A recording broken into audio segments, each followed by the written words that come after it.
ଆଜ୍ଞା ଦେଖନ୍ତୁ ଆଜି ସଣ୍ଡେ ଥିଲା ତ ମୁଁ ମୋର ଗୋଟେ ଫ୍ରି ଟାଇମ୍ ଭିତରେ ବେଳେବେଳେ ଆଇଁଷ ଖାଇବାକୁ ଇଚ୍ଛା କରେ କିନ୍ତୁ ଜାଣିଥିବେ ଆଜିକାଲି ଯେଉଁ ଆମେ ଭଲ ମଟନ୍ ବୋଲି ଭାବିକି ଭାଇନା ହୋଟେଲ ଇଏ ହୋଟେଲ ଏସବୁ ଜାଗାକୁ ଆମେ ଯାଉଛେ ତ ଆଜିକାଲି ତ ଦେଖୁଥିବେ ଏବେ କ'ଣ ପୁରୀରେ ଘଟିଲା। ତେଣୁ ଯେତେବେଳେ ଆପଣ ଆଇଁଷ ଖାଇବାର ଇଚ୍ଛା କରୁଛନ୍ତି ନିଜେ ଯିବେ ଯେଉଁଠି ମଟନ୍ କଟା ହେଉଥିବ ନିଜ ସାମ୍ନାରେ ସେଇଠି ଦେଖିକି ଆଣିବେ।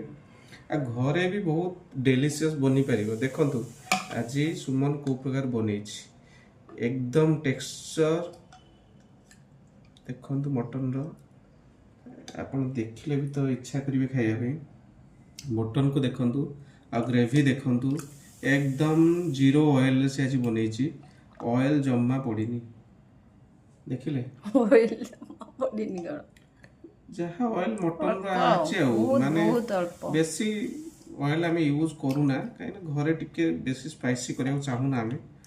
ଏମିତିରେ ବି ତ ମଟନ ଏଇ ଲୋକଟାକୁ ପୁରା ଜାଣିଛନ୍ତି ସେ ଯେ ଦେଖନ୍ତୁ ମଟନ କାଟନ୍ତି।